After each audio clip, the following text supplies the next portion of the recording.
soir aux Nouvelles Nationales d'APTN.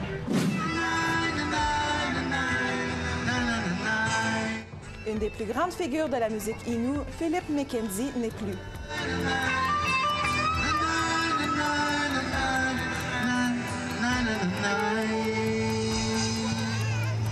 Des représentants du Conseil Abénaki-Todanak se rendent aux Nations unies à Genève pour discuter de l'usurpation d'identité. L'Assemblée des Premières Nations retire son soutien au militant incarcéré Leonard Pelletier après 37 ans. En entrevue, Chukapech André de l'Institut Tchakapech parle du nouveau site web Mythes et réalités sur les peuples autochtones. On peut naviguer, puis ce qui nous intéresse, c'est de comprendre les enjeux économiques dans les communautés, mais on peut tout de suite s'en aller au chapitre qui se réfère, si on veut parler peut-être de la jeunesse ou des faits historiques, mais on peut facilement aller vers les chapitres et trouver l'information qui nous intéresse. Koué, bonjour. Je suis Kijate Alexandra Veillet-Chizo. Je vous souhaite la bienvenue aux Nouvelles Nationales d'APTN. L'une des figures les plus célébrées de la musique Innu n'est plus. L'auteur, compositeur, chanteur Philip McKenzie, originaire de Manitoulin, est décédé le 12 juillet à l'âge de 70 ans. L'un des pionniers de la musique folklorique autochtone au Canada, McKenzie a été le premier musicien à enregistrer un album en Innu-Aimun. Son travail a contribué à l'émergence de la musique folklorique enregistrée en langue autochtone à partir des années 1970. McKenzie a également contribué à lancer de nombreuses carrières musicales autochtones, dont celle de Florent Volant de Cashtin. Ensemble, ils ont fondé en 1984 le festival annuel Innu-Nikamu, qui est aujourd'hui l'une des plus grandes célébrations de la musique autochtone dans le monde.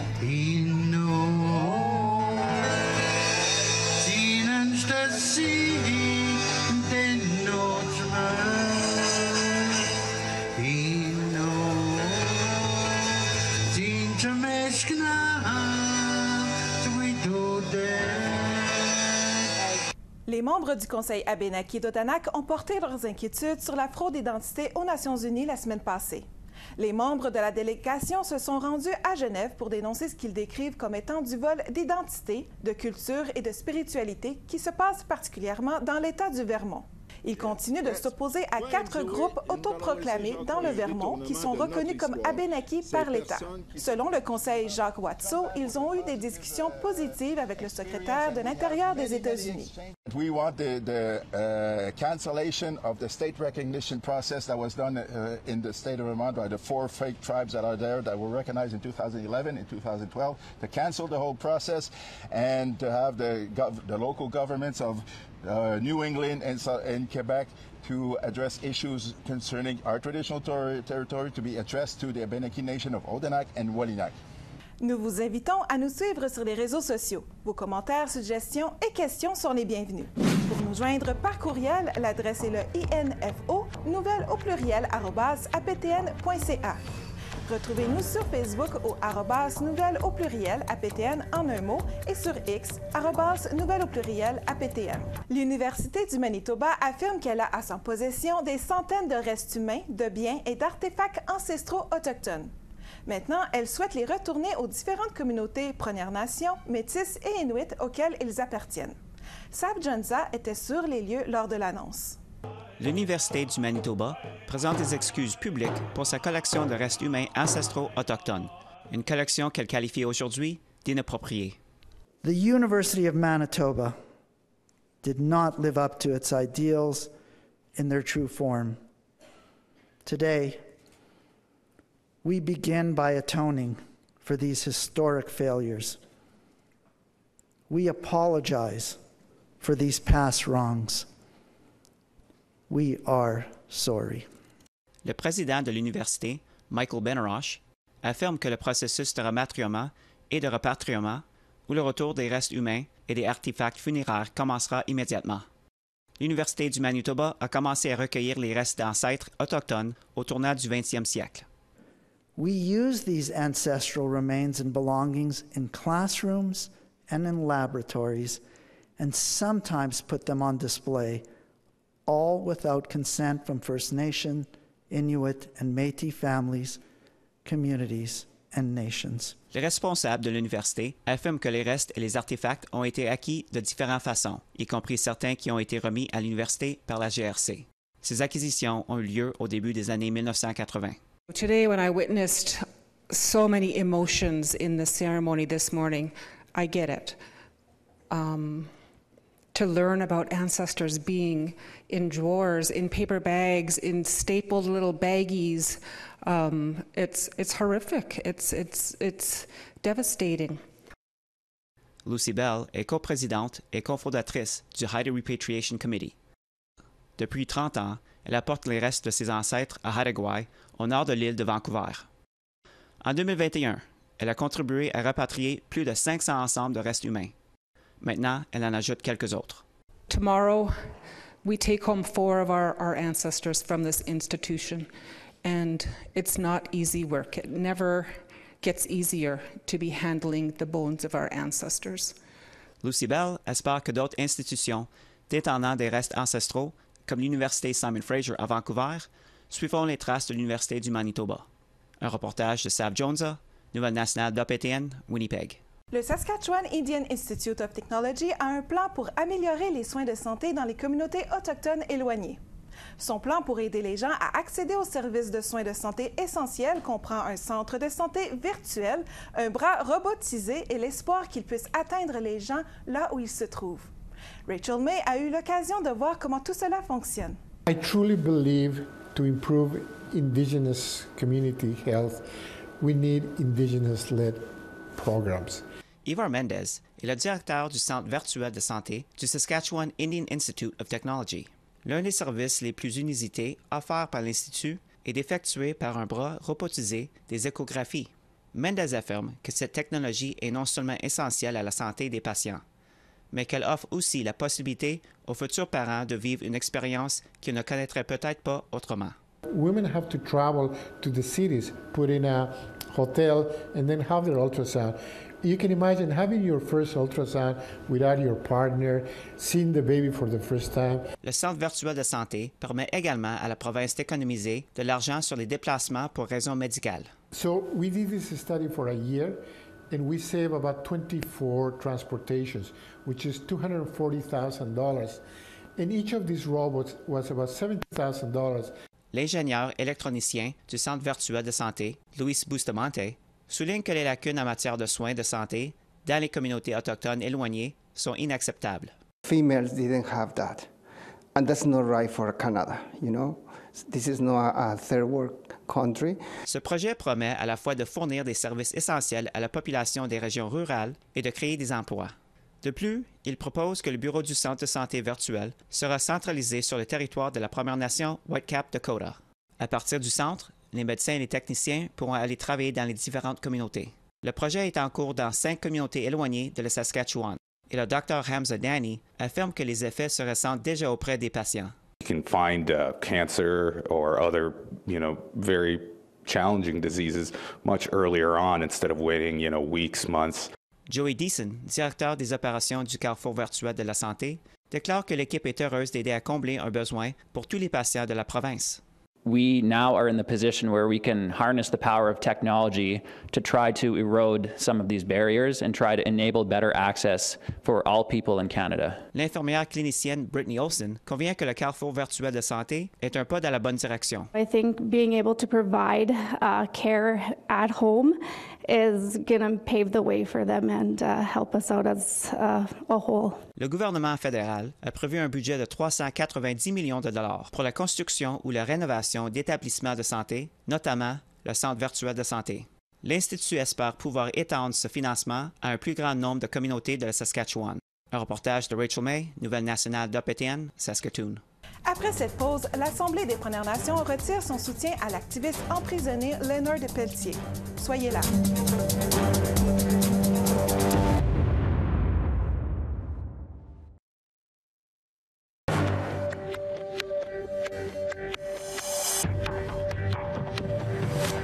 Bienvenue.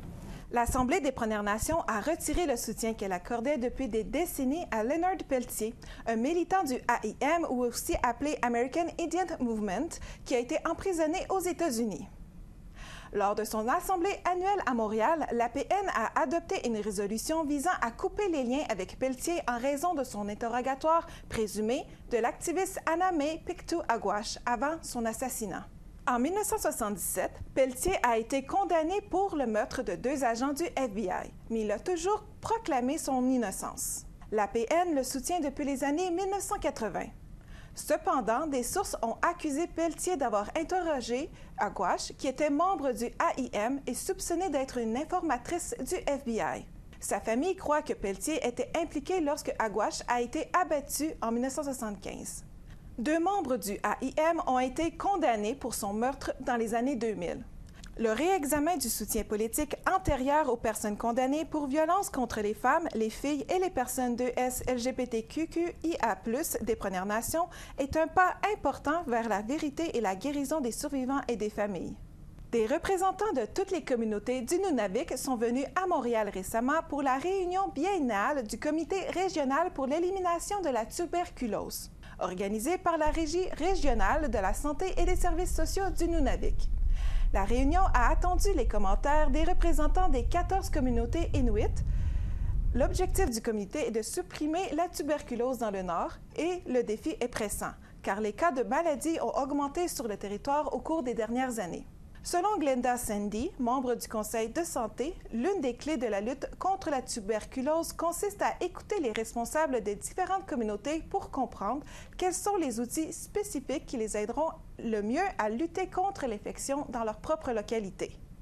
We have also been inviting other, people in positions of leadership in other organizations to sort of have this broader approach of not just fighting the infection, but sort of looking into ways that we can tackle, together other social determinants of health, such as housing and access to having equipment in every community, such as X-ray, so that, reduces the need for people to travel. La plateforme de médias sociaux TikTok a contribué à marquer le mois de l'histoire autochtone en mettant en lumière une liste de créateurs de contenu autochtones. TikTok a sélectionné 9 créateurs de vidéos comme voix autochtones visionnaires. Sierra Bittens a rencontré 3 d'entre eux pour discuter de leur façon de s'exprimer et partager leur culture sur l'application. Pendant 5 ans, Xavier Watso a enseigné le théâtre. Après avoir entendu parler de TikTok par ses élèves il y a quelques années, M. Watso, un Abenaki vivant à Montréal, a commencé à publier du contenu sur l'application. Puis, il a quitté son emploi. Aujourd'hui, en tant qu'enseignant devenu créateur sur TikTok, il enseigne au monde entier. I realized that instead of being in front of a class of 30 kids, I am now fortunate enough to be in front of a class of 5 to 8 million people who listen, who watch, who react. Watso est l'une des 9 voix visionnaires autochtones de TikTok sélectionnées en l'honneur du mois de l'histoire autochtone. Dolrumik, une autre de ses voix, est une artiste Inuvialuit et Gwich'in et créatrice de monde de Tuktoyaktuk qui aime enseigner aux gens par son travail. Elle affirme que pour les créateurs autochtones qui ne vivent pas en ville, TikTok est un podium numérique qui amplifie considérablement les voix à distance. When I first started on TikTok, I was seeing so many amazing Indigenous cultures from across Canada, across Turtle Island, around the world. And I was like, oh, I can't wait to see my culture. And I wasn't really seeing a lot of content. So I thought, well, I can share some of my work, some of my traditional clothes, some of the things that I've made. Aujourd'hui, elle enseigne la culture Inuvialuit à des centaines de milliers d'abonnés. Cela a porté sa carrière à de nouveaux sommets. Grâce à TikTok, ses créations ont été présentées dans l'émission de télévision Avatar, le dernier maître de l'air. Shawnee Kish est une autrice, compositrice Mohawk bispirituelle de Toronto. Son voyage TikTok a commencé après qu'elle a publié une vidéo dans laquelle elle chantait « What's Up » du groupe Four Non Blondes à son voisin. Cette vidéo a été visionnée 8 millions de fois. À présent, outre le fait de présenter sa musique à ses admirateurs, Kish documente son parcours de grossesse et celui de sa femme. It's an open door kind of policy with our TikTok. We definitely communicate. Sometimes people will recommend a song to sing or request a song, I guess, to sing, anything like that. En tant que créatrice bispirituelle, elle utilise l'application pour explorer et célébrer son identité, qui, selon elle, est souvent mal comprise. The different colors of being two-spirit. you know, it can mean transgender. Somebody that's transgender can identify as two-spirit, but it also could be me, myself. I identify as she, her, and I'm also two-spirit. Après 3 années dans le tourbillon de l'action sur l'application, M. Watso a décidé de réorienter son attention du monde vers le local, en passant au contenu en français. Even though I've scaled back to be more like concise or more close to home, I feel that I have a bigger impact on the people around me because I see it, you know. I see the changes that are happening all around me now that I do my content in French. Plus important encore, Dolrumic affirme que TikTok permet aux créateurs autochtones de raconter leurs histoires, plutôt que ce soit les autres qui le fassent. A lot of the books and documentaries and stories that were out there about Inuvialuit and our culture have always been from an outsider's perspective. So TikTok has really allowed creators such as myself to share from our own personal, authentic, lived experience. Un reportage de Sierra Bettens, Nouvelle nationale d'OPTN, Winnipeg. Au retour de la pause, un site web qui vise à changer la façon dont les Québécois perçoivent les peuples et les communautés autochtones. Soyez là.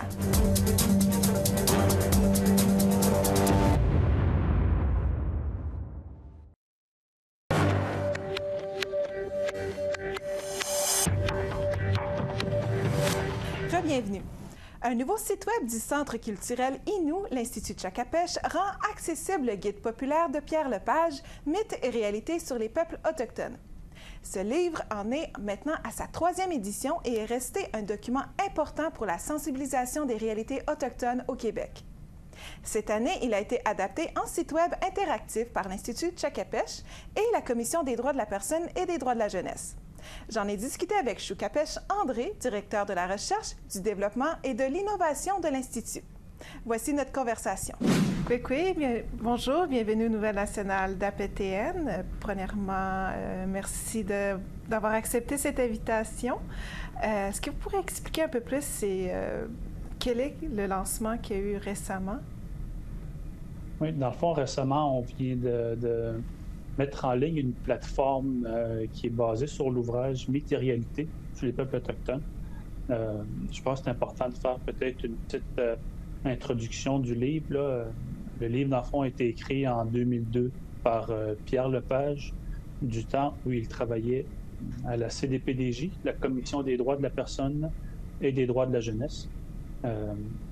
C'est un ouvrage, dans le fond, une première édition a été écrit en 2002, une deuxième édition en 2009, puis une troisième édition finalement en 2019. Puis on pourrait un peu dire que c'est une 4e édition là, de ce livre-là écrit en 2002 pour la première fois. Mm-hmm. Et comme pour la 4e édition, si on peut dire comme ça, pourquoi faire un site web? Premièrement, il faut comprendre que le livre encore aujourd'hui était beaucoup en demande. En fait, c'est Tshakapesh, l'Institut Tshakapesh qui distribuait le livre. Puis la demande était encore très forte. Puis ce qu'on voulait, c'était de rendre accessible le contenu du livre à plus de personnes, plus facilement aussi. C'est vraiment d'augmenter la portée de cela, puis de s'assurer de toucher le plus de gens possible. Là. Puis on sait que tout ce qui est web en 2024, là, c'est le virage numérique. C'était comme la prochaine étape logique là, pour nous. Et en fait, d'où vient la demande de cet ouvrage-là qui soit de plus en plus disponible au public? C'est qui les personnes qui sont intéressées à ça? L'ouvrage était beaucoup utilisé en fait, c'est un public très, très varié. Là. On pense dans la fonction publique. Parfois, les gens suivent des formations en lien avec l'ouvrage. Dans certaines universités ou des cégeps, il y a certains cours pour qui soit c'est une lecture obligatoire, une lecture recommandée. Il y a même des cours à l'université, je pense, qui sont basés sur ce livre-là. Beaucoup d'organisations, que ce soit dans le privé, là, même aussi de gens qui obligent leurs employés qui vont travailler avec des Premières Nations de lire ce livre-là. Donc, on espérait aussi aller chercher un plus large, peut-être les jeunes qui sont vraiment plus tournés vers tout ce qui est Internet. Donc, c'est un ouvrage qui est utilisé pendant plusieurs années, plus de 20 ans, si je ne me trompe pas, là, sur la sensibilisation des réalités autochtones. C'est bien ça? Oui, effectivement. Donc là, ça fait 22 ans, puis encore la demande, comme je disais, était encore là. Fait que d'augmenter sa portée, puis l'Internet amène aussi plusieurs autres avantages. On est capable de partager du contenu. Par exemple, quelqu'un va sur la plateforme, il trouve un contenu qui l'intéresse puis qu'il aimerait partager. Bien, on a mis une fonctionnalité sur la plateforme qui permet de partager sur les réseaux sociaux un contenu. Ça permet aussi d'apporter des modifications plus facilement puis plus rapidement aussi. C'est pour ça qu'on trouvait que la prochaine étape logique, c'était vraiment de faire une plateforme. Oui, parce que bien souvent, dans le contexte des réalités autochtones, ça change souvent, des fois, les certains thèmes qu'on peut utiliser. Donc, on parlait de contenu qu'il y a sur le site Web. Donc, est-ce que vous pouvez me donner quelques exemples que les personnes peuvent trouver? Quelle sorte de mythes qu'on peut trouver, en fait, sur le site? En fait, oui. En fait, pour parler du site, là, une des fonctionnalités qu'on a rajoutées, c'est qu'un livre, souvent ça se lit page par page, on finit un contenu, on lit la prochaine page. Le site est fait pour qu'on puisse naviguer en fonction de ce qui nous intéresse là, sur le moment. Fait que, on peut naviguer, puis si ce qui nous intéresse, c'est de comprendre les enjeux économiques dans les communautés, mais on peut tout de suite s'en aller au chapitre qui se réfère, si on veut parler peut-être de la jeunesse ou des faits historiques, bien, on peut facilement aller vers les chapitres et trouver l'information qui nous intéresse. On a aussi rajouté plusieurs fonctionnalités on a fait une ligne du temps, par exemple. Fait que toutes les dates importantes qui étaient dans le livre, on en a fait un onglet avec une ligne du temps, avec tous les événements qui sont importants. On peut voir un peu une ligne du temps globale. Puis s'il y a une date ou un événement qui nous intéresse, on clique dessus et ça nous ramène au chapitre en question dans le livre.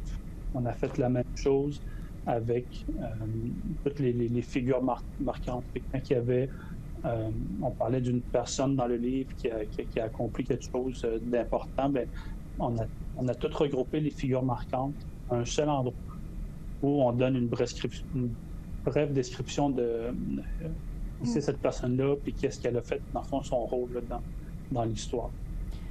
Mais ça fait partie des différentes fonctionnalités qu'on a rajoutées, puis qu'on pense qu'ils vont faciliter un peu la navigation.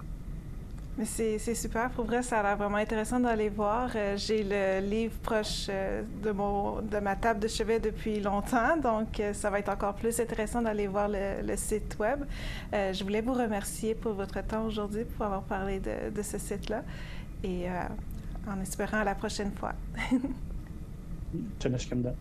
C'est ce qui conclut le bulletin de nouvelles nationales d'APTN. Je m'appelle Kijate Alexandra Veillet-Chizo. Merci beaucoup d'avoir été des nôtres et à la semaine prochaine. Chimigwech.